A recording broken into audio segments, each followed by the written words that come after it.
for Arfield. 1-0 Burnley. Scott Arfield. He's been threatening that recently. And all the Burnley players run to the Darwin end. Burnley win the next ball. It's Rory now. On the outside. Decent. Barnes! He got it! Ashley Barnes with it! What a cross from Rory! And there was Ashley Barnes! And Burnley leading the derby. Obviously quickly finds Benson in space at the byline. Can Burnley get a goal here? Back for Brownell. Saved by the keeper. Burnley won it to the end. That is magnificent. They deserve that. On it by Fulham Teller. Off for a hat-trick. He's got it. Hat-trick for Nathan Teller. Oh, he's on fire at the minute. 3-0 Burnley. It's Nathan Teller's day. And Burnley are 3 up here. Fantastic derby. Here's Benson. Can he go on the outside? Comes inside. Top shot. Oh, the goal. Manuel Benson once more. That is top class. Burnley have done it. Fantastic. Clarence deserve the championship title. They've been the best side throughout the campaign. Burnley have won the second tier. What a fantastic achievement. The players have been magnificent.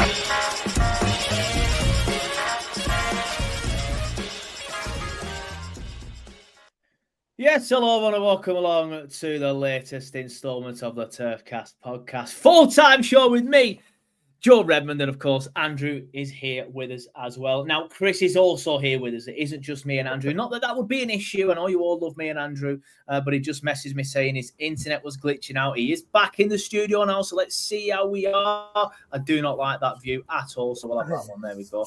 Hopefully that one's a little bit better for you all, and hopefully your video is a little bit better now, Chris. But yeah, not really said anything yet. Just saying hello. So you missed absolutely nothing, mate. But keep your comments coming in. If you haven't already, please like the stream. If you're watching on Facebook, please like it. You can even send stars to support us. If you can't do that, just share it, please, because getting it out to more and more people will really help us. But get your comments coming in. Scott O'Sullivan says, evening all, oh dear, where do we go from here? Down is the answer, Scott.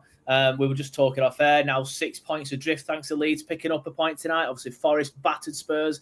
The last time I checked, that was 3-0. I'm not sure what it finished. But even West Ham, they lost. But, you know, they showed a bit of fight. They showed a bit of spirit. What have we got? Nothing. So we're down, Scott, unfortunately. Evening, Alan. Mr. Liam Beach says, I'm not even sorry. He has to go now. Parker out. Scott O'Sullivan says, in or out. We'll get on to that, Scott. Don't you worry about that. Muzz says, evening, Clarence. Don't think we're going to see any points till the start of February. Well, I'll take that, Muzz, because that's when my birthday is. That'd be a nice little birthday present to see the Clazzers get on to 13 points at the start of February. Liam B says, mental health doctor, if we stick with Parker, he's clearly lost the dressing room. At this point, I'd rather anyone else, just not Ole. I know Kane, who runs the Burnley Way account, does joke saying Ole, but I genuinely think that some fans actually do want him now because of that joke. I actually heard someone say it on the way out yesterday, and I just thought, what? But I probably would rather have him than Parker at this stage, to be fair. The notorious BJV says, welcome, fellow Parker Ball sufferers. Bring on the bastard, says Liam. Dom says, evening, Clarence. Parker in. Look at Wolves who changed their manager. Haven't picked up a single point. The exact same could. I think the problem is, Dom, we're not picking up a point with Parker. So if we roll the dice and then we don't pick up another point, at least we've tried. At the minute, I just think if we keep him, we're just accepting mediocrity. If we roll the dice and change it a little bit, and it is still shit, then at least we tried. John says, evening, chaps. This should be lively tonight. Just watch the Leeds game. We fought for every ball in Calvert-Lewin's, everything we are missing up top. Plus wingers who will run past a player or two. Brian says, Hartman should never wear the shirt again. And Lee Richards says, hi, guys. Let's start positive. Bastard Laws are just 3 points clear of the championship relegation zone. And why that is funny, Lee, it says everything that the only positive that we have at the minute is how bad Blackburn Rovers are, because they are, of course, a lot worse than us. But, yeah, without going into the Parker in or out stuff, because that is something we'll be discussing later on in the show. And judging by the fan reactions yesterday, I think you all know where the opinion of TurfCast lies at this stage. But again, I would like to get all your comments in later on and keep your comments coming in, because I am going to now discuss the game with the lads yesterday. Andrew, we'll come to you first, because genuinely, I do sometimes look at your optimism and think, you know what, I wish I lived life the way that Andrew does, because I am a miserable bastard. Like, I'm fully happy to admit that. Everything I see is a glass half empty. It's just a natural way I am in life. Like, I don't know what it is. Maybe I was dragged up. I'm not sure. Apologies to my dad who does listen to this. But I'm not sure what it is about why I'm so pessimistic. But you are quite optimistic, Andrew. Yeah. I've always respected that. I think you're stupid half the time, but I've respected it. I've respected it because the way I see it, I think, well, if he's positive about Burnley, he must like his own life and stuff. I'm not getting all depressive and stuff, saying I don't like mine, but you know what I mean. Like you'll see the positive in things.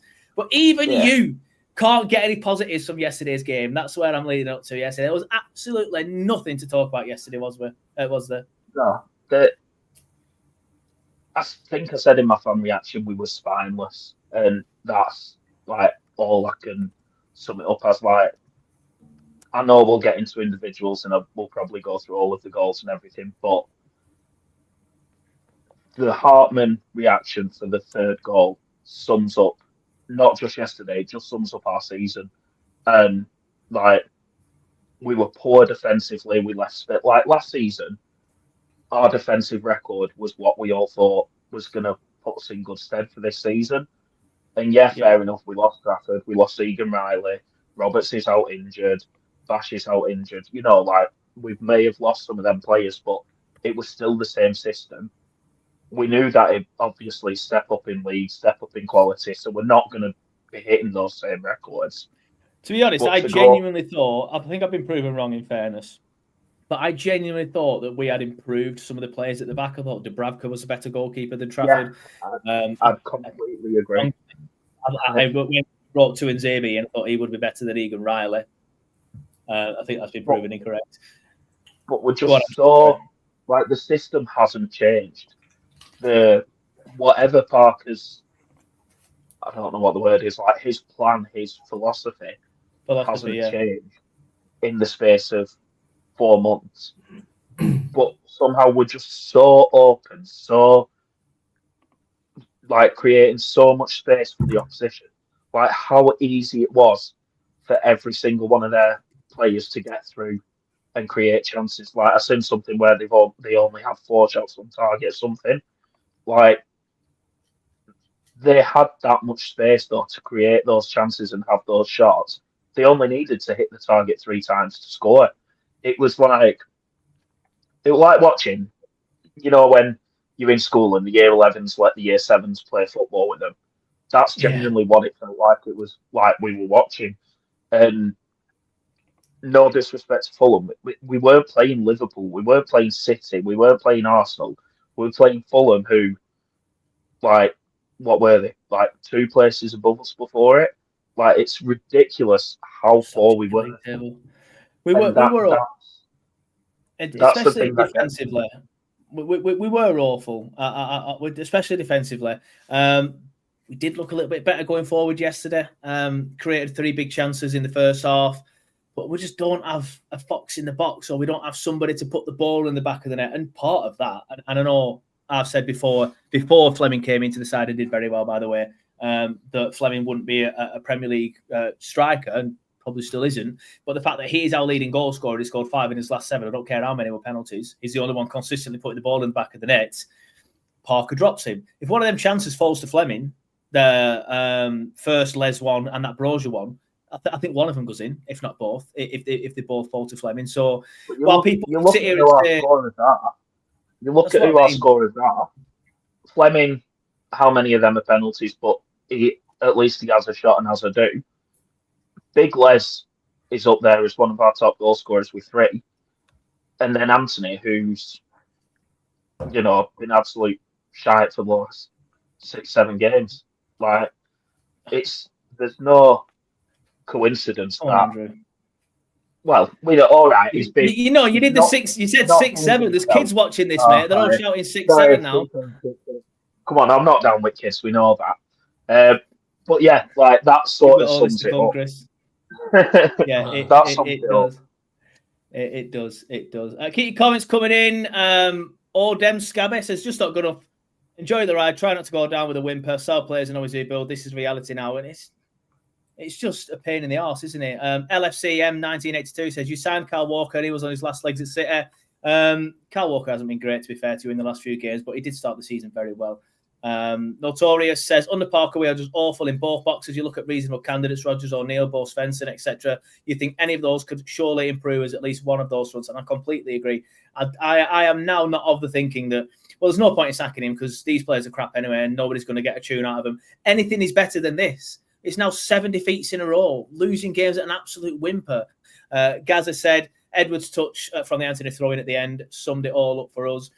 Ross G, 2054, says Harslinger just Hartman out. There were 3 or 4 guys slugging it back for the third. I agree, but Hartman was the standout. Oh, don't worry. It was awful. I'll get onto the others when we talk about that goal. Don't worry, it's not just Hartman. Chris, welcome back to the full-time show, by the way. I'm sure you've been waiting for a few defeats in a row to dive back on. No, that's what everyone will be thinking. Everyone will be thinking I've just come back on because we've lost, but like work's died down a bit now, so hopefully I'll be able to get on a few more times. Especially Dom, he'll be fuming that you're here. Cats didn't coach. Yesterday was amateur at best. A lack of effort was the straw that brought the camels back for me. Yeah. Go on then, Chris. Somewhat your thoughts on yesterday, please, mate. And yeah, well, like I said, we'll get onto the Parker stuff later on, but just sort of like try and discuss your thoughts on yesterday's match, please. Yeah, I think I just probably agree with what Andrew said. I think the third goal just perfectly sums up this season and like the way things are going. When we came up, we all thought it was going to be different, and I think the QPR video resurfaced again this weekend where there was like 10 black shirts coming back, and then you compare it with the weekend and like Hartman's just jogging back without a care in the world. And he knows he's there. You can see him. Like he's just jogging back, and that just encapsulates everything that's gone wrong. I said in my fan reaction, although personnel-wise isn't the same, I agree with like Andrew, you'd expect the basis of the team would be like the defensive unit. And that was when we came up, we thought, right, we won't concede goals and we'll nick 1-0s or 2-1s or draws here and there, and we just can't. The goals we conceded, I know we're undoubtedly going to get into each one individually, but all 3 of the goals we conceded were pathetic. They were embarrassing. Not even like, I think I said to one of my mates, like it'd be harsh to call them schoolboy goals would be insulting schoolboys. They were that bad, especially the first one. First one. Genuinely, so like you don't see that at under 8s. Like no, you just don't see that at under 8s. Yeah, if your little lad was playing football and he'd left that at the front post to go in, you'd be giving him a bit when he got in the car. No supper for Parker then. My lad called Parker, by the way, not Scott Parker. At the end of the day, like if you're conceding goals like that, you can't expect to stay up. If you concede, we've conceded two, I think, at least twice in like 7 of the last 8 games or something. Like we don't score goals. If you can't score goals and you concede them at that rate at the other end, you cannot be surprised that you've lost 7 in a row. Like it's not even surprising. I don't want to say too much because I know I'm going to get into things individually. Otherwise, I'm going to end up waffling about defending and goals and that because you're going to come on to that, I'm sure. So. Yeah, well, obviously he said there we've conceded at least 2. So obviously we conceded 3 against Fulham, 2 against Newcastle, just the 1 against Palace. Yay. 3 against Brentford, 2 against Chelsea, 3 at West Ham, 2 against Arsenal, 2 at Wolves, clean sheet against Leeds, 2 at Villa, 5 at City, even conceded 2 against Cardiff in the Cup, 1 at Forest, at home to Forest, by the way, 1 against Liverpool. And in this moment, I thought, we might have a chance. 3 at United, clean sheet against Sunderland, 3 at Spurs. So, it's not good reading, and it is damning when you look at it like that. But essentially, as you two have said, considering how good we were last season, and I'm glad you mentioned that QPR video there, because I did see, I think it was John that shared it, or at least shared a still of it anyway. And that for me, and I might be wrong, because obviously I'm not in the dressing room and I don't speak to any of the players, obviously. But that to me, the fact that they were so like desperate to get back and defending as a unit, defending as a team. They were 5-0 up at that time, weren't they? Or 4-0 or whatever it was. And they were just swarming back. What has happened in 6 months or whatever it was for them to not be arsed about running back? Because it's not a lack of quality in that moment. It's a lack of heart and desire. So I think watching them two videos and watching the way that Hartman was running back yesterday, amongst others, I saw JBL do it a couple of times as well, where he were half-arsed running towards players. He does have some bad hamstrings also, maybe giving the benefit of doubt or whatever. But something has happened in the 6 months for them to not give a shit. That's the way I look at it. I just feel like they don't give a shit now. Whether they're not playing for Parker, whether Parker's lost the dressing room, I'm not sure. And I don't necessarily... There's a comment here from Chase a Dream. He's saying, like, it's on Parker, it's team selection. Obviously, you might be referring to someone else there, but I don't even think this thing about... If I was in a Burnley shirt yesterday, or any shirt apart from a Blackburn shirt, and I were paid a father to do it, I'm sprinting back. I'm not going to sprint very fast. I'm not going to do much technical ability on the ball because, for want of a better word, I'm shite. I always was. But I'd be running back with all my heart and desire, and they just didn't give a shit. They didn't care. They do it at both. Like, this has been my main issue, and I think I mentioned it like on the full-time show a few weeks ago. They do it at both ends of the pitch. Someone gets the ball on the wing, and you're thinking, right, put it into the box, but there's no one in the box to get there. One of the attackers should be busting a gut to get in the box, and they do it on both ends of the pitch. Like, the thing under Dyche was always the minimum requirement is the maximum effort. If we got battered yesterday, but everyone had ran their arse off, there probably won't be as much. That's what I mean. You never see that kind of goal against Dyche, did you? Like, you would never have seen that type of goal against Dyche. Under Dyche, sorry. Was it Fulham last time we were in the Prem as well, where Vitinho had cocked it up and he ran like the full length of the pitch to get the ball back to then bring it back? We're at Brentford. But it's still relevant. Right. It's still relevant to the point of like that was even under Company when things were turgid. We had players who were running hard. Like at the end of the season when it got tough and like we had players doing that, and then you have Hartman yesterday. It's just embarrassing. But go on, Andrew. I'll let you finish. No, that's literally the point. Like under Company, even when it was crap, people were still, trying to run through brick walls and stuff. Whereas this, it's just like. There doesn't look to be any fighters in that squad. That's what I mean. There's no heart there. From what I watched yesterday, there's no heart in that team. There's no desire to win the game. There's no desire to defend. There's no desire to defend as a unit.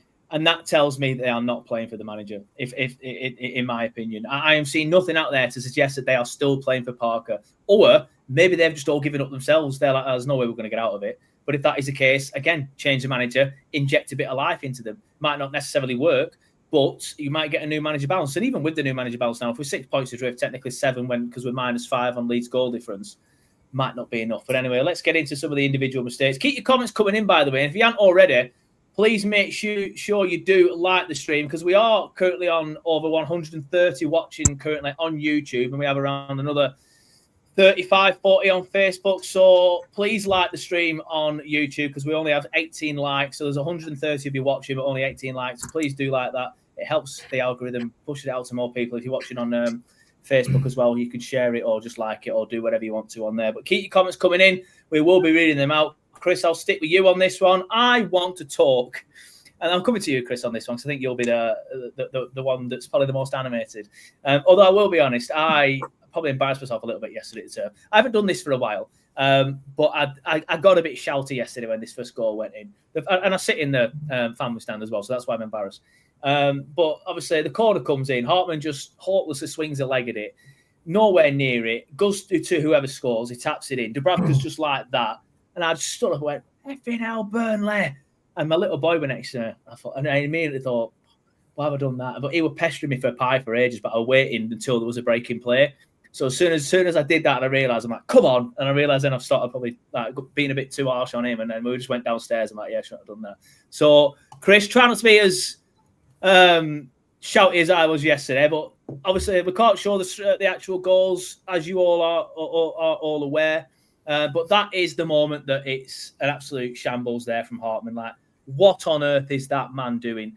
An absolute abysmal piece of defending, and it's just quite frankly, in my opinion, the most embarrassing goal we conceded yesterday, and that is saying something. And one of the most embarrassing goals I've seen us concede for a hell of a long time. It was just piss poor on every level. Not even a good corner, by the way. It's already bounced at this point. And Harry Wilson Wilson has the cheek to claim an assist for it. Sorry, go on, Chris. Yeah. It was embarrassing. I think the icing on the cake for me, I just got back in from Anfield. My arse had literally just hit the settee, and this went in, and I was like, I'll just go straight back out. But no, listen, it's embarrassing. One from Hartman to miss it, and two from, it doesn't really show much on there. I don't know who them two players are at the front post, but whoever's not picking Smith Rowe up, zonal marking needs to get in the bin. It should be every man. Every man has a man. We seem to line up with like our biggest lads on the 6-yard box, where everyone has run and jump on you if it's getting swung in. Everyone's that busy marking a zone. They're not interested where a green shirt is. It's just pathetic. Like, how many times have we actually conceded from corners this season? So I don't actually have the stats on. I know we conceded from one against Arsenal, I think, but it feels like every time someone has a set play against us, we just look like conceding it, and like from crosses all the time. It's so weak. Yeah. But that's the worst goal we've conceded all season, I would say. I'd say for a long time. Genuinely, the worst goal we conceded for a long time. It's just the simplicity of it. I just think it's not even a good corner for starters. All right, there's a bit of pace on it to get in the front post, but I'm not being funny. If you're a professional footballer, and listen, let's have it right as well. There was Burnley fans at the start of the season who were saying Hartman will go on and play for the Big Six. I might be wrong, and I'm not always right. But if Hartman goes on to play for one of the Big Six, I will be astounded. He is. I said it on Twitter, and maybe I was emotional at the time, but I stick by it. He's rubbish.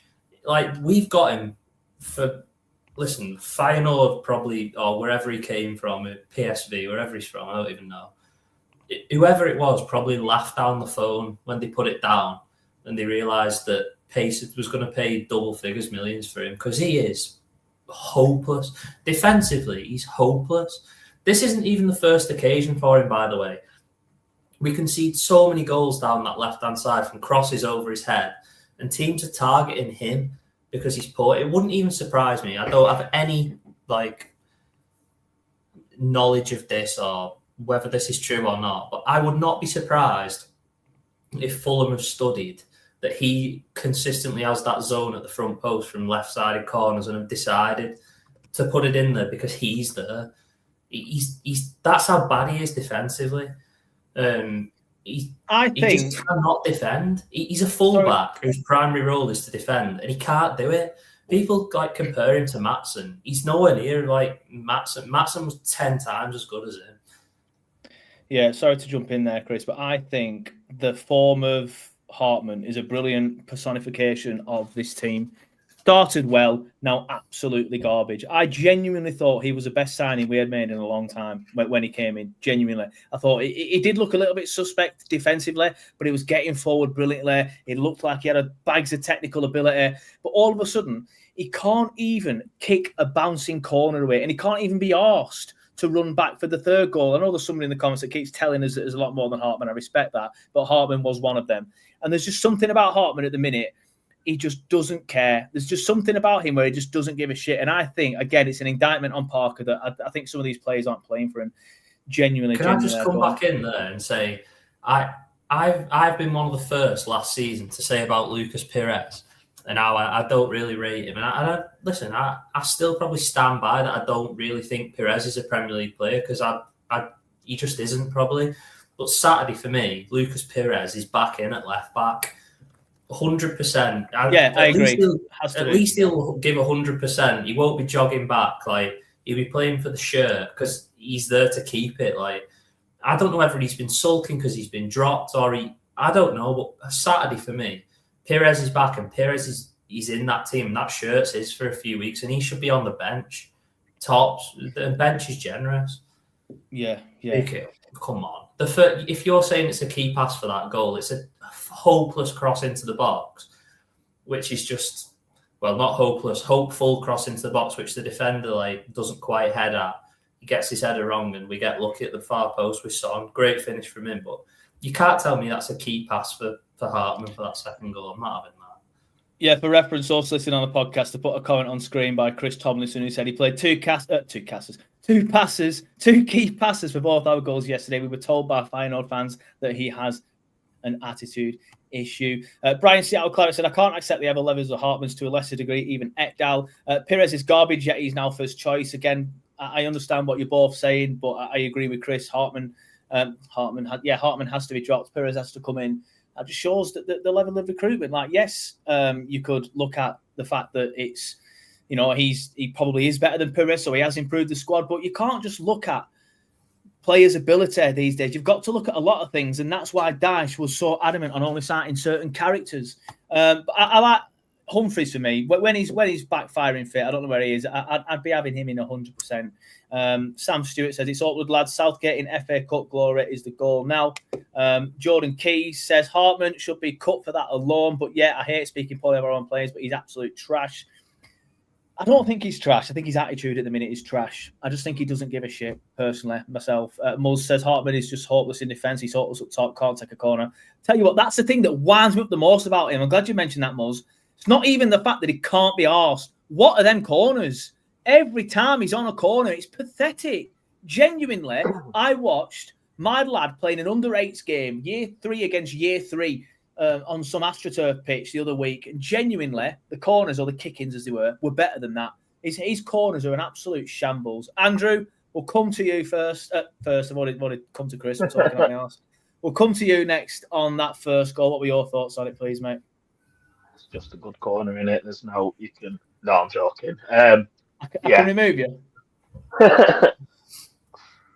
What else is there to say about it? Like, Hartman should be kicking that ball.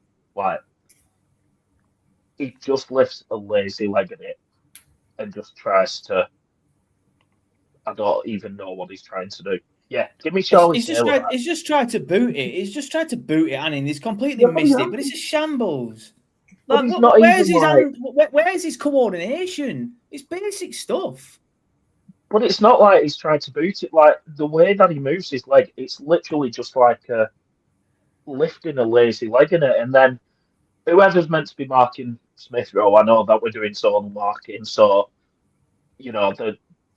there's no one actually marking him. But whoever's let him run from where he's run to get behind Hartman to put it in, like, it's just poor. It was just absolutely. Yeah, we'll get on to the second goal in a sec. Can't defend the corner, can't take them, says Mark. I tweeted the exact same thing myself, mate. And I know I've mentioned this already, but we'll end it there on the first goal. I think, as I've already said, I think it shows the way that this team is going under Scott Parker. Hartman started the season brilliantly. He got 4 early assists. That ball to Fleming for his beautiful volley against Wolves. Exactly. Where has that player gone? And why, as Dale says in the next comment, Hartman is down tools already, looks a shadow of himself in just 10 games. Why? That has to be something to do with the manager. If Parker can't control Hartman's attitude, then again, that's another negative blot in Parker's book. And it's for me, it's just a shambles. We are the long side. Burnley says took one corner last night and it rolled into the box. He never beats the first man on corners. It's a joke. It is a joke as well. Didn't mean to put that comment on there, but Sue says too many foreign players that don't give a shit. Up and down sulking. Brexit means Brexit. Am I right? We'll get on to the second goal, and I think that second goal is just as bad, if not third. Now, hopefully, I've done these images in the right order. Right. So this is the moment that the ball is played over the defence to Harry Wilson. Like, who's marking Harry Wilson there? Is it meant to be JBL, who I think is the closest man to us, who's flat-footed? I have no idea. So the ball is played over the top there, and nobody's looking at Harry Wilson. Nobody can see that the run that Harry Wilson is making, not one. This is where Harry Wilson collects the ball. Look at that. Nobody's gone with him. So you've got JBL there. I don't know who the other player is. 27? It's not 27 because that would be... It was Roger. Right, fair enough. Yeah, I don't know the numbers as much as I used to, if I'm honest. But none of them two have gone to. So now you've got the 3 central players in the middle who are now thinking, shite, look at all that space that he's got. One of us is going to have to get over to him. None of them get over to him anywhere near enough. And I can't remember the name of the guy who scored. But the guy in the middle there, obviously winning the header, that's the moment he heads the ball. There are 3 players around him there because nobody went over to Harry Wilson. Nobody tracked Harry Wilson when he ran. Nobody went over to him when it was in the box with 15 acres of space. So there's 3 players around the goal scorer. Not one of them is jumping. Not one. They've all left it for each other. It's just a shambles. Everything about that goal again is just shite. There's nothing positive about that goal. Well, obviously it's a goal we conceded, so obviously there's nothing positive. You know what I mean? Like, you can't sit there and say, "Oh, it's just a great ball over the top," or "Oh, it's just a great touch from Harry Wilson." It was a decent ball over the top. It's a good touch from Harry Wilson, to be fair, and it's not a good header. It's 3 yards out, and no one's challenging him. It's just shy. Thank you, cousin Martin. He says Bassett. It's just it winds me up, as you can clearly tell. Andrew, your thoughts on that Fulham second goal again? Just for full transparency, that's the bit where the lad plays the ball over the top. That's the bit where Harry Wilson has 1,400 acres of space in the box, and that's the moment that Bassett heads it in from 3 yards out with not one person challenging him. Yeah, I know you said before, Chris, about don't know how many goals we've conceded from corners, but how many goals have we conceded from second balls from corners? Because we never seem to react to them. No one there gets out quick enough to try and pick the ball up. I think Cullen's the only player who's out of the box to try and get there. No one's chasing the ball. Then Brozier just stands there with his hand in the air doing fuck knows when the ball goes over to Wilson. Apologies for the language.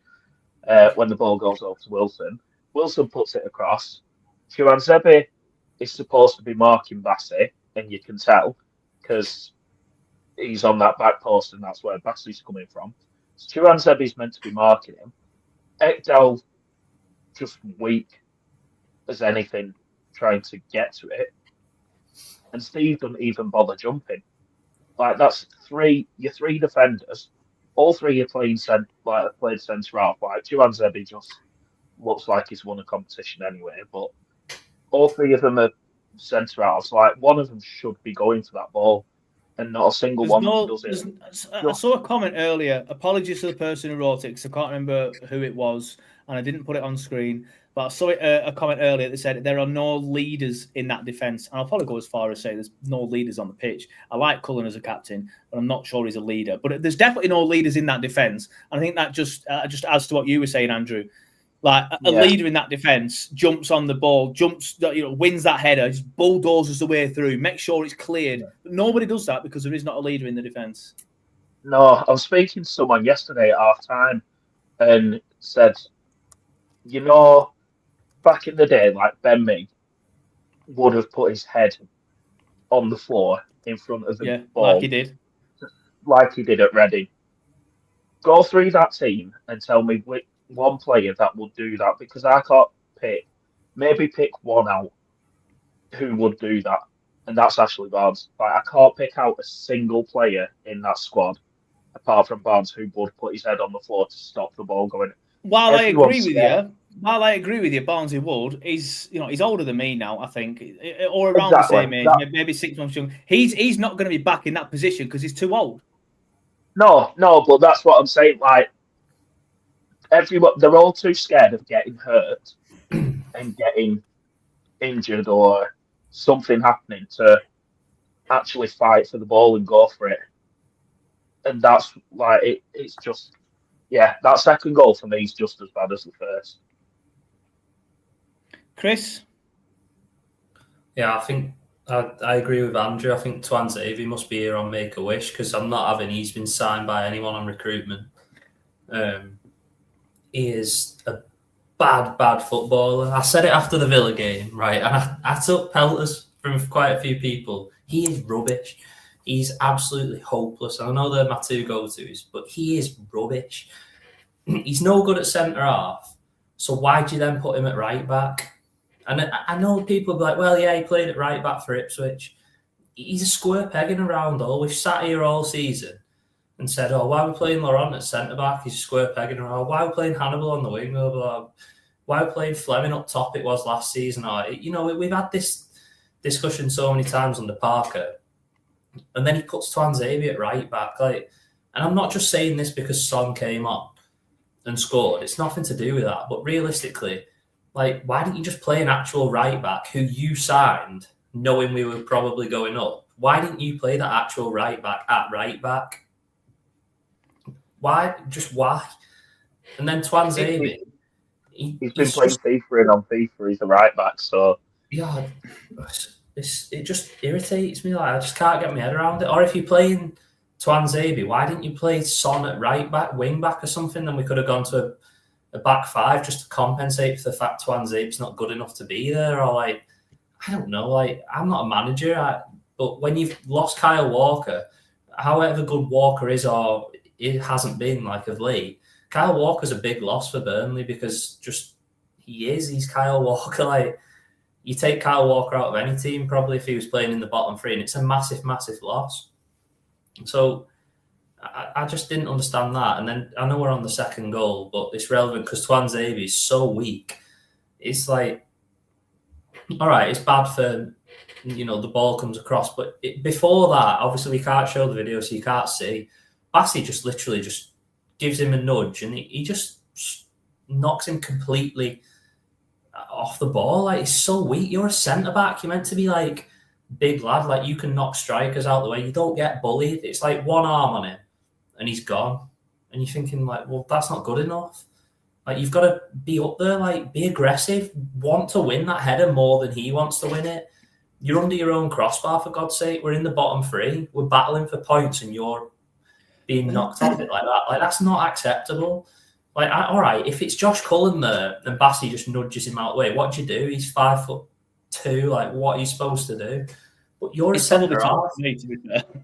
Like, all right, Bassey's a big lad. Like, I'm not saying I would knock Bassey off. He'd have put me in the stands probably. But like, Tuanzebe, you're a centre half. You're a big lad.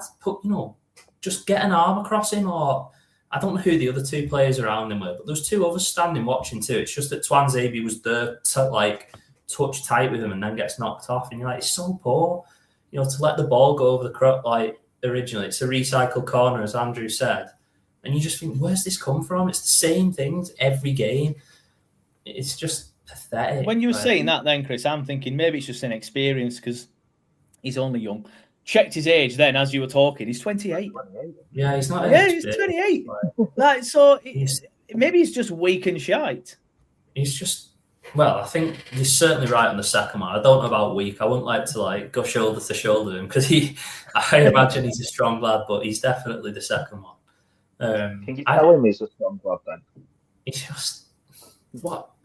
Where do you even go with him? Like, if at the end of the day, if you're Oliver Son, you're a right back, and you've seen this season so many lads. Like, we've had Brun Larson play at right wing back, or Anthony, or whoever it's been. Like, and then it was Tuanzebe last night. We've had, like, Josh Laurent playing right centre back while Walker's been wing back, and you're thinking, like, what do I have to do to get a game here? Like, I've been signed for a few million quid, and he just can't get a game. Like, well, he was brilliant for us at Villa, is the latest comment. Like I just said earlier, he wasn't. Like, in my opinion, it's fine if you think he was. I don't think he was, but just, yeah, he was the big one for me. To be fair, Jimmy's a Villa fan. I've just seen that comment. Jimmy's a Villa fan. Oh, does he mean that'll be when he plays for Villa? Oh yeah, because he played for Aston Villa. Yeah, I'm with that. Jimmy's a Villa fan. I didn't see that. I don't even remember him playing for Villa. I don't remember playing there. That long ago. I don't even remember him playing for Villa. But yeah, I don't know when that was, but if he was good for Villa, he must have fell off a cliff. Yeah. Speaking of cliffs that have been falling off, obviously we have. We look like Wolves now, says Lee. It's grim. We genuinely do. Like, we are on the same run form as Wolves. It's just they've done it a little bit longer than us. Claret Matt says, who are people meant to be marking? Zero organisation at the back. We need a leader at centre-back. Notorious BJB says, Calvin Bassey nodded it in, but to be honest, surely Bassey could have scored it with a lack of effort. Tuanzebe and Ekdal made to challenge it. Love that. Odums Cabot, I've put this comment on screen, put this person on screen twice now, and I've pronounced it twice, different every time. Ekdal always looks like he's someone else's job to pick people up, etc. He's gash. Sean Rubino says the second goal was just as bad. Nobody takes ownership. We have no defensive leaders. Can you imagine Tarkett, me, Roberts, Taylor, Ever conceding soft goals like that is absolutely pathetic. Dom says, sod it, Parker out. I've come round listening to this. John Payne, 4310, says, someone needs to give Phil What is it with Phil Parkinson, John? You were saying this last week. If you want Parker out and you want Phil Parkinson in, then you might as well keep Scott Parkinson. You just want it because it's Park and you don't want to change the last names on the majority of the last name. Just as bad, says Sean. Steve Witter says, as a keeper, I am out clattering everyone to get that ball when it comes over. Yet maybe Dubravka should have been a little bit stronger with that as well because it is only 3 yards out. The Pasujoba says the fact that Parker says they gave their all is why Parker must go. Surely CJ is the difference between this year's defence and last year's Iron Curtain. Theo says, get Parker sacked, full stop. Mark Stanley says, like being at primary school with the PowerPoint schoolboy defending guide. Get Joe Warren. I hope not slagging off our pictures there, Mark. And I made them on Photoshop, I'll have you know. Dom says, get Joe Worrell in. Pathetic defending, says James. Leadership in the team is lacking big time. Even Steve is a shadow of himself, which is worrying. They all are, mate. Every single player on that pitch. Lee says, we've got a set pitch coach, but we can't defend or score from them, so what's the point in having one? Jobs for the boys, mate. Jobs for the boys. Jordan Rushford says, it's time for Joe Worrell. He can't be any worse than Ekdal and Tuanzebe. John Robertson says, leadership is why I'd be playing Worrell. He leads and organises. He puts his head on things. Lee also goes on to say, walking over sexy leaders. A lot of comments coming in. Apologies if I haven't read yours out. Normally, I do try to read every single one out. But as I've said, we have got quite a lot of people watching at the minute, currently on YouTube, 150 and around another 50 as well on Facebook as well. So if you are watching, please make sure you like the stream and share it on Facebook if you can. Jimmy the Villa fan says, you aren't playing bad football. It's been the same under VK. Smash the championship that came on, get FO. Same happening here with SP. I don't think you've watched much of us this season then, Jimmy. I know you used to go on. I don't know if you do still. Obviously not seen you for a while, mate, but it's pretty poor. Having said that, we actually managed to create a few chances yesterday, which is unlike us, to be fair. Callum Hadfield says, effing out this way, I would rate Ted Lasso over Parker at the minute. And Kat goes on to say, I don't have much faith in Pace to make the tough decision. We were saying that off air, to be fair, Kat. All of us now want him out, and I think the majority of fans do want him out, but I don't think he gets sacked, even if he gets beat at Bournemouth on Saturday. I think if we then lose against, is it Everton after that? Maybe it might be like, right, Merry Christmas, off you pop. But again, Alan falls in love with his managers too easy. Like we all saw it when Vincent Kompany left, and he's got his phone in his hand. And I'm not taking the piss out of Alan here, by the way, but he's got his phone in his hand, trying to message him, and Kompany's not messaging back. He's I've seen the news. Whatever, and then you can see him getting a bit teary and getting a bit worried. And I don't know if his relationship is just as close with Parker. I've seen a few people on Twitter saying it's like they're best mates, but I don't know if they're just chatting shit. Right, let's bring in the third goal then. Unfortunately, we do have to bring that one in as well. So quickly, let me bring my PowerPoint presentations in, as one of the comments just said, which have been made on Photoshop. Rude, by the way. Right, so this is the moment, and I weren't going to start this goal from so far back, but this is just after. I think it's Smith Rowe in the middle, plays the ball out wide. Just look at where all the players are there. So you've got Harry Wilson right at the bottom of the screen, number 8, right at the bottom. Hartman to his left, obviously looking at the ball, but he knows that he's there. Obviously, you've got Steve in the middle as there. He's looking over at the ball. You've got Cullen just behind his man as well here, but it's probably a case of here with Cullen and Steve there.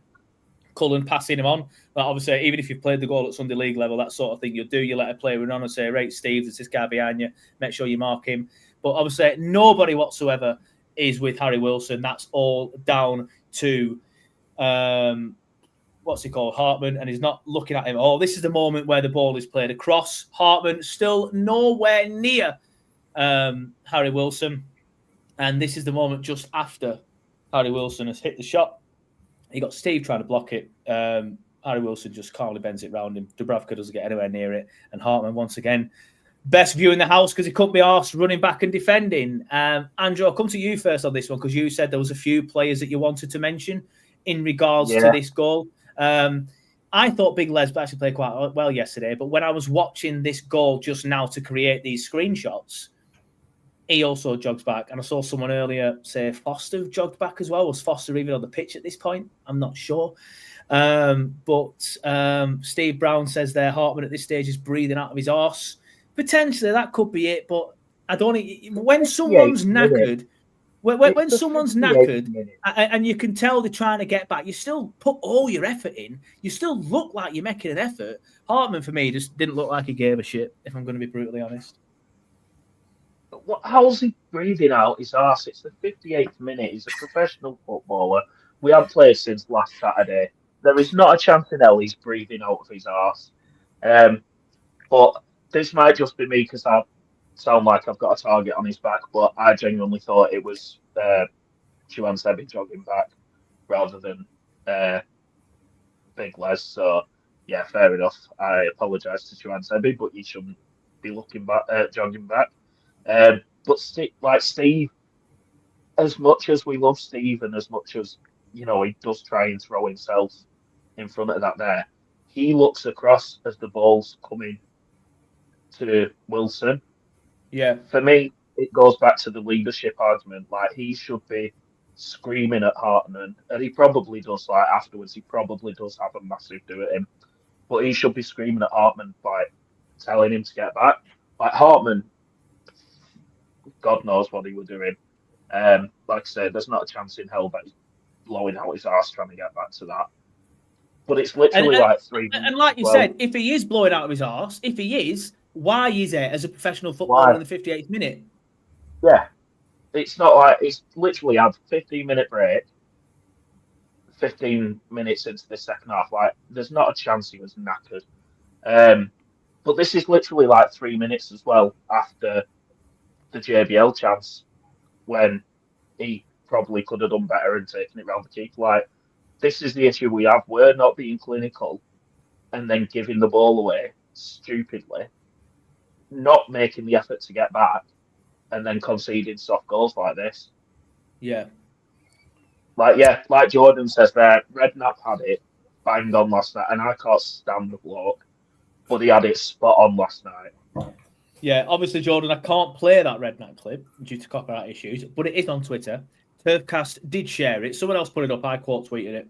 I didn't do the Steely thing, but I can't play it for obvious reasons. But Redknapp highlights the facts that, and again, I can highlight it myself slightly. Obviously, not as good as him because he's a paid professional. Hartman's there at the bottom of the screen. So is Harry Wilson. Look at Hartman just not running back whatsoever at all. And then this is the moment that the ball is played across. Harry Wilson's there at the edge of the box.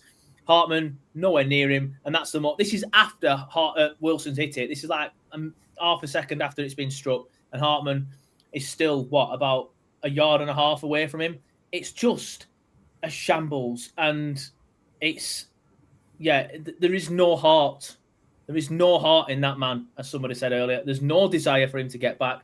There's no maximum effort, as Dash used to say. It's just an absolute shambles. And I know Steve did originally say he's blown out his arse, but Steve did go on to say there is no justification for it, and that's completely correct. Whether it was blowing out of his arse or not, it's just a fucking. And again, excuse my French, because I know kids do watch and listen to this, but it is absolutely atrocious. It really, really, really is. Just gonna say as well, it was a cracking finish from Wilson. I'm not taking that away because it was. But how much time and space has he got? I'd finish it. Maybe not with my left, admittedly. Outside at right, that's what I'd have done. But it is a good finish. But it's an all right finish. I saw a few people. Maybe I'm just bitter. Yeah, probably. I saw a few people having ado about Dubravka about it, but it was a good finish. There's not much Dubravka could have done, but it should never have got to that stage. A few points, says John. Hand on heart, how many good games has Steve had in his two Premier League? I'm just call it Premiership, it's not the SPL. Spells so far. Incredible in the Championship, not a patch on Ben Mee at top level. And Sander Berg, class act yesterday. All the players that we let go always end up looking class, don't they? Funny that. Chris, we'll come to you next on that third goal. Again, just for reiteration, there's the bit where it's played by Smith Rowe out wide. Hartman nowhere near, can't be arsed. There's the bit where it's played towards Harry Wilson. Hartman nowhere near, can't be arsed. And that's the bit that Harry Wilson finishes it. Hartman nowhere near, can't be arsed. There's not really much more left to be said. I don't think than what's already been said. it's not the fact that like they've cut us open and like it's been an incredible goal from there, and it's a fantastic finish. And there's a bit of irony in there somewhere that we could have actually signed Harry Wilson years ago, and it was pulled the plug on by a certain someone. Sean Dash. Yeah. So, there's a bit of irony in there somewhere. But yeah, the main point, it's not like that we've conceded a goal. It's a great counter-attack from a Fulham point of view, and it's a great finish. It's just the complete lack of effort from your fullback to actually get back in. You can see, even from the screenshots, you can see from his running stride, if you like, the second one, I think, if you look at his running stride compared to Foster on the far side, who's like actually sprinting to get back in, you can see the difference. Like, he's not that one, the second one. That one, like Foster's, like you can just see, look at Hartman, he's just jogging. Like we've all seen the video. It's embarrassing. He shouldn't be in the team on Saturday. And there's not much more to be said about that goal, I don't think. It's just embarrassing. Sorry, you've got a mouthful of aerial light, but I'm muting himself.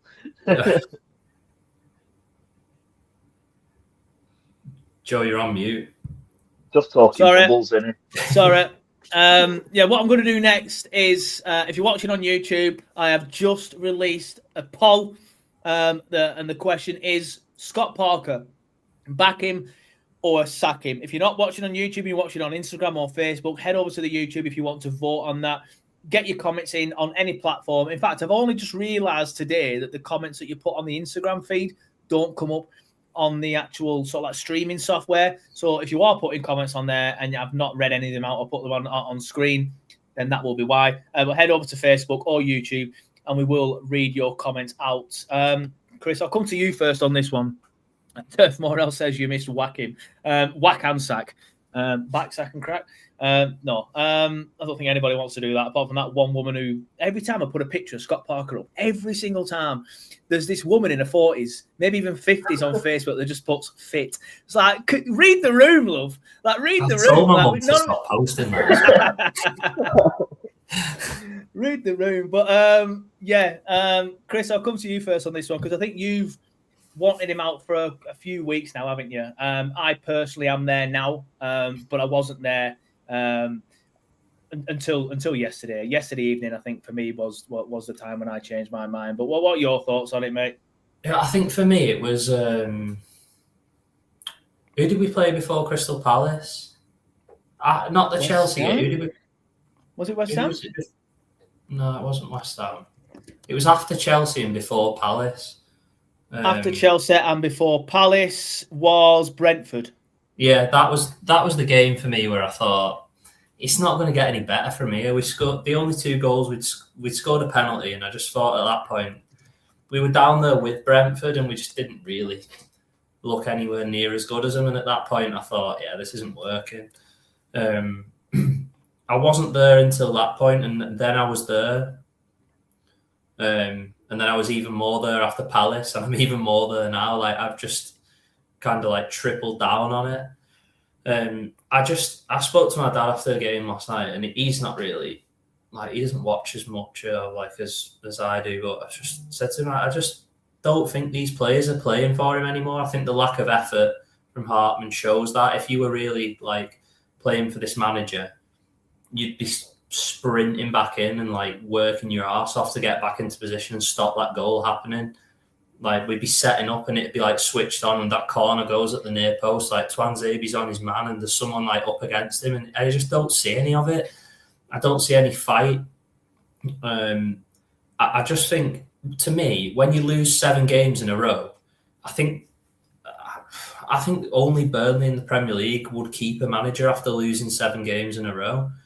And I don't think that's necessarily because it's Burnley. I just think that's because the pace and like he came into the culture of a club where I think he gets the culture a little bit, but I think he's too heavily towards the left wing. Let's say like he's a bit scared of upsetting people.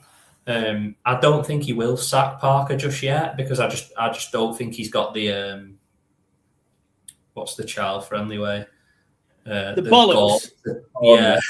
To do it. I don't think he's got the stomach to do it, which is ironic. I said the exact same thing to my dad. That's what I mean. I said the exact same thing to my dad. Like, he didn't sack Company because he loved him too much. I don't think he'll sack Parker yet. I think if it carries on, he might sack him just after Christmas, in between Christmas and New Year, or maybe in the New Year. But yet he sacked Dyche. But I agree. I don't think he has the balls to get rid of him now at this moment, because it's not toxic yet. But I think in the next 3-4 games, it is going to get toxic. There were boos yesterday at full time. There was boos, and it's just going to get worse now unless results turn around. Yeah, and I wasn't there, so I can't verify this, but I saw on Twitter that people were chanting, "You don't know what you're doing," or something like that to him. Yeah. So Andrew's nodding. I didn't hear any of that, if I'm honest, but I know, Andrew, you sit in the cricket field end, and I presume that's where it come from. Yeah. I joined in. Yeah, he was in. You come on here every week, bigging him up, saying, "I think we'll win," and then you're there in cricket field and acting like an hooligan. Yeah, I think when it gets to that point, when you've got your own fans telling you, like, singing to you, "You don't know what you're doing," you've got to say, like, as an owner, you've got to think, like, right, people are getting fed up here now. The ground was probably a quarter empty by 75 minutes, maybe even more. People had gone. There was a lot of people that couldn't even give tickets away on Twitter. There was people saying they tried to. I noticed there was a lot of that this week. I noticed there was a lot of that. People don't want to go anymore, and eventually it becomes like a financial decision. The case in point for me, and I think it was you, Joey, who touched on it earlier. I reckon any like manager with a pro license who was put in charge of that team for the last 7 games would have taken more than 0 points. We would have got 1 point with someone else somewhere along the line. I just don't see it. His position's untenable. I don't know whether you're going to get into like who we would go to replace him, but I have said who I would give it to before, so people might know, but I won't steal that one off you if you're going to give it. But I don't know. Anyone, and I mean anyone, could do a better job than Scott Parker at the minute. To lose 7 games in a row is that your position's untenable. I'm sorry, it just is. And if he's in charge on Saturday, which he will be, I think we all kind of like unanimously agree he will do, then it's a joke. And I know the argument will be from certain sections, well, like, yeah, but he might bring us back up, and he might, if we go down, he might bring us back up. But for me, I'm not happy to be a yo-yo. I don't want to be that club who's like, well, yeah, we'll come up next season. I don't want to be that club. We're in the Premier League now, and all right, we're 6 points adrift, and we say, like, we'll never claw that back with Parker. I think we've acknowledged that. But if we get a bit of bounce, we can string a couple of wins together, and all of a sudden we're back in it. We've got momentum. Look at Forest. Like, don't forget, we were 4 or 6 points clear at one point of the drop zone. I'm sure it was 6. I might be wrong, but we went maybe 4 points.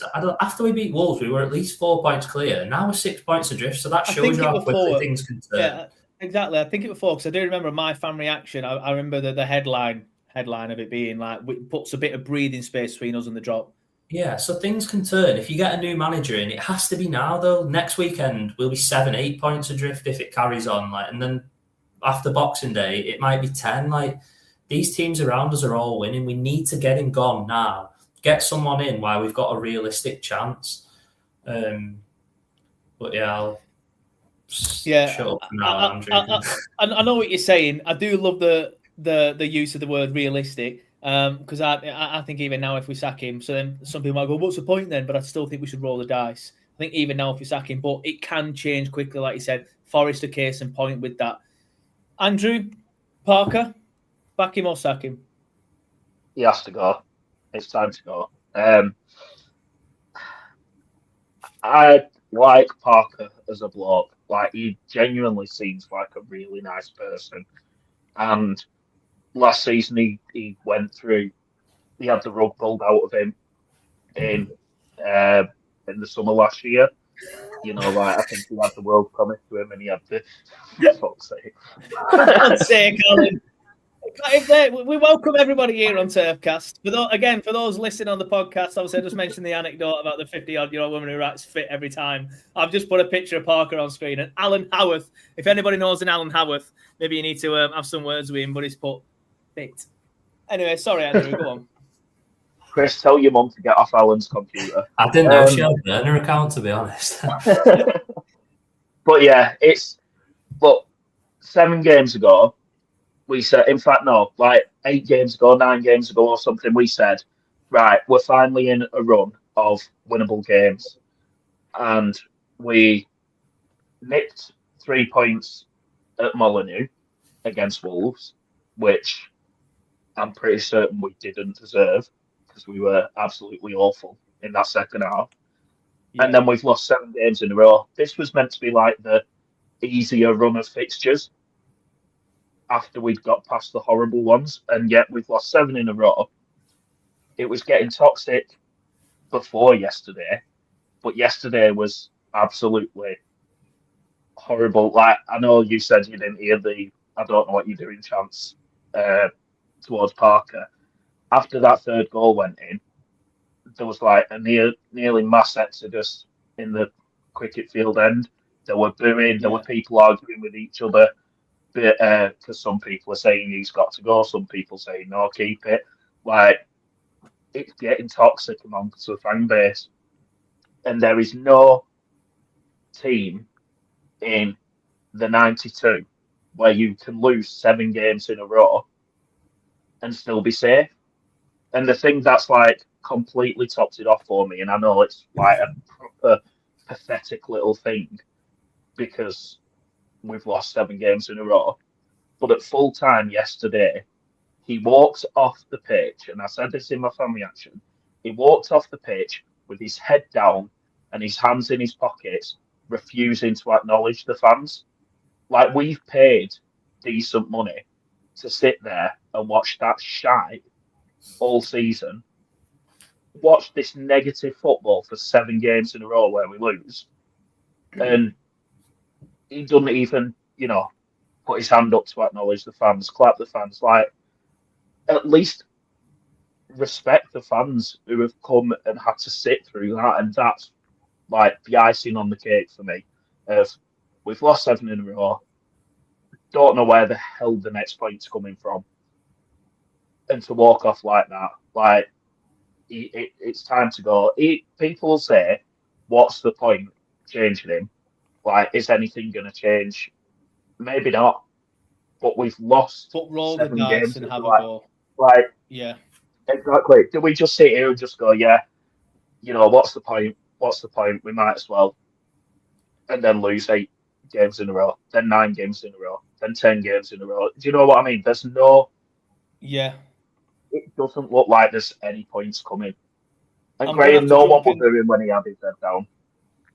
Graham's a Parker fanboy. He's one of the only positive people left, to be fair to Graham. But I'm going to have to jump in there, Andrew, because I've only got 10 minutes until I start work. And there are a couple of things that I do still want to talk about very quickly.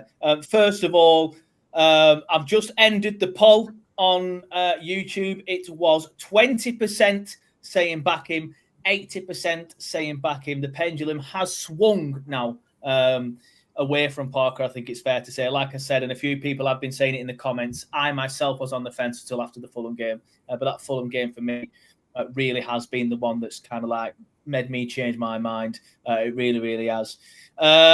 Gary D says, hi, chats, Fulham fan here in peace. Feel for you guys had to put up with the fraud, Parker. Remember when we got relegated, only scored 9 goals at home in the COVID season.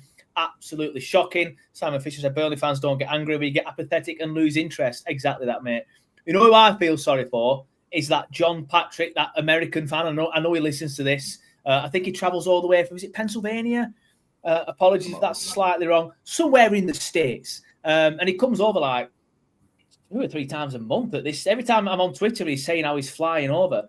I drive over from Parium, and I'm like, not sure I can be arsed anymore. He's flying all the way over from the States for this. But yeah, I'm at that stage now with you, Simon. Like, I lose interest. And I'm one of them before someone jumps on the bag and starts going, that TurfCast show, I don't go on. I do. I just always battle with my mental head for around 20 minutes and then end up going anyway and then regret it when we're down 1-0 down after 5 minutes. Lee Greenwood said the biggest question isn't do we sack him, it's who comes in, and we're going to get onto that in a minute. Lee Moggy says, "Sorry lads, what I can't see is getting points over Christmas and the New Year. Then he's got to go." Cooper says Simon Woodhouse. Callum Hadfield said, "I would take Southgate." Come on. We're going to get into that. I don't want to read these out just yet. Give it Mike Trezor till the end of the season, redemption arc. Turf Morehouse says Joachim Low is available. Danny Astin says, I don't want to watch that style of play again in the Championship. Exactly. So even those people who are saying he might get us back up, it's going to be awful to watch. I mean, I don't necessarily mind bad football as long as it's effective, which I think Lee said in the comments earlier. I didn't put it on screen. And I am of that ilk, if that's the right phrase. I don't think it is, but I will put up with bad football if it's effective and it gets us into 17th in the Prem or it gets us out of the Championship. But the minute it's not effective, and even though it was effective in the Championship last season, even if we do go down again and we have him bring us back up, then who's going to then keep us up in the Premier League? Because it's not going to be Parker, so we're just going to have to do it again. Mark Lancaster said it was toxic enough in the James Hargreaves lower, quite a number of arguments breaking out, some passions overspilling. You do get those who would carry on happy clapping regardless, and there is those who have had enough paying good money to watch the current standard. We had alongside Burnley said, bloke said Klopp could manage us from his bedroom. Thought that was quite funny. Robert Darville says, to be honest, if we go down, I can't watch another season of Parker Ball. Odham's Cabby says, nuts to know however the Bordeaux manager's name is. Did we not want him before? There was rumours. I'm not sure how much we wanted him. Promotion and relegation are both boring under Parker, says Steve Parkinson. Stephen Brown says, quite clear to see the philosophy in the Premier League isn't good enough. Chaser Dream says, we were lucky to even beat Wolves. Simon Fisher says, Gary O'Neill for me, good record at turning teams around, including Parker's Bournemouth side. And if we go down, he'd be a good choice to get us up and keep us up. And that brings me on nicely. We are going to start wrapping it up here because I start work in 7 minutes. So when I come to you, boys, try not to go on for too long. But I'll come to you first, Chris, because I know you have said that you have an idea of who you would want to bring in. Yeah, I would. I mean, I've said for a while now, give it Gary O'Neill. I think he's just tactically astute. I mean, he talks a good game on telly, and that doesn't obviously always mean that you're going to be that good on the touchline, as he found out at Wolves. But yeah, he did a good job at Bournemouth, and he did do a good job at Wolves to begin with. But yeah, I was going to say, actually, I would be quite content at this moment in time to give it Mike Jackson, just for the nostalgia as well. Like, we're going down anyway, so we might as well have a laugh. Do you know what I mean? Like, it just, on a real, just, I would put Mike Jackson in charge on Saturday while we assess the situation. And if we win on Saturday, just leave it a minute. You know, we won 3 in a row under Jackson. We took 10 points. We gave ourselves a chance. So I would genuinely give Mike Jackson a shot on Saturday and just see what happens. Like, whatever he did that last time, he picked us up off the floor, and we all thought, like, let's not kid ourselves, we all thought we were staying up. When we won at Watford, we all thought we were staying up. He's another one, Nicky Hayden, who, like, I've seen mentioned. I don't know too much about him. It's whether he will come to the position we're in. But yeah, Jackson will be my temporary choice until we can get something sorted. And I do like Gary O'Neill, but if Jackson was winning games, then just leave it alone. This is where all the football hipsters come out and start mentioning people that I've never heard of. Juan Carlos Corcero at Paphos is absolutely smashing it, says the Wall 2026. Get him in. Obviously, I have seen Nicky Hayden mentioned a couple of times as well. Gary O'Neill says Chase the Dream. Mark Stanley says Liam Rossini or Knutson for me. David Ashley says O'Neill or Lampard. Wouldn't mind a move for Rossini, but thought it might be a stretch. I don't think Lampard's coming, mate. It's top of the Championship. Chris Tomlinson said Bournemouth fans hated O'Neill, as did Wolves fans would rather keep Parker. Not sure about that, mate. He turned Bournemouth around. They can hate him in the end if they want, but he kept them up and he got them to where they are now in a way. He gave the current manager a chance. The foundations for Iraola to come in. Yeah, exactly. He built the squad that Iraola took over. John Rubinho says, people saying Parker out, Jackson in. Really, he's a defensive coach and it's a shambles. Only one manager available would bring us back if we go down. Gary O'Neill, his football is fast, aggressive, and he's tactically astute. Chase a Dream says we need to sack him now and give someone the opportunity to bring a few faces in January and get some loans in. Mark Lancaster has quite clearly started drinking. He says Eric Ten Hag. Andrew, your thoughts on who you'd want in if you're wanting him out? I don't know long term because I'm not one of these football hipsters who looks abroad. I don't like Gary O'Neill. I just don't. I don't mind the O'Neill shout. It's not the best shout in the world, but I don't think it's the worst. I can't take to the bloke, so I don't think I know that he might do the job, but Carrick is one that I have considered, John, to be fair. But I'm with Chris. Give it Mike Jackson and Barnes till the end of the season. Like, get Corky. Cork's there. Jackson, Barnes. Jack Cork is there. Going down, might as well do it enjoyable. Have Barnes. Yeah. Michael Jackson, Barnes there.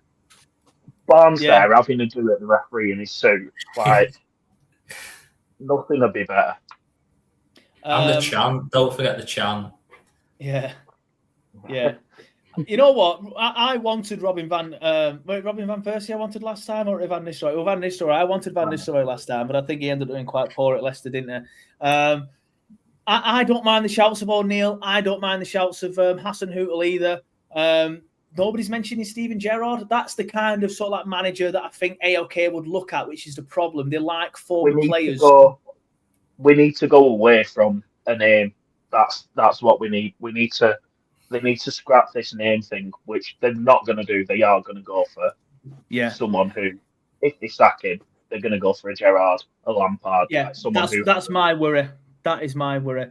But anyway, unfortunately, I know we've still got quite a few people watching, but we are going to have to wrap it up there. Obviously, a lot of people feeling very passionate about the state of Burnley Football Club on both sides of the fence. Obviously, we have people in the comments sort of like saying there's no point in sacking Parker. We did a poll. It's 80% of fans saying Parker. And even the poll that I did on Twitter and Facebook and Instagram yesterday, the majority of fans are now saying sack Parker. But there are still people feeling very passionate on the other side of the fence as well. Like Graham is in the chat and a few others as well at the start of the chat. Dom was as well, to be fair. He feels like we've changed his mind. But I am going to have to leave there because I do start working literally 1 minute. Thankfully, I'm working from home. But if, like Matt Lawcock, you join the stream late, then don't worry. As soon as I press end stream here on this, it stays on YouTube for you to watch back at your leisure. It stays on Facebook for you to watch back at your leisure. I will be uploading the podcast as well, so you can listen to it driving to work, college, university, or school tomorrow. If you're driving to school,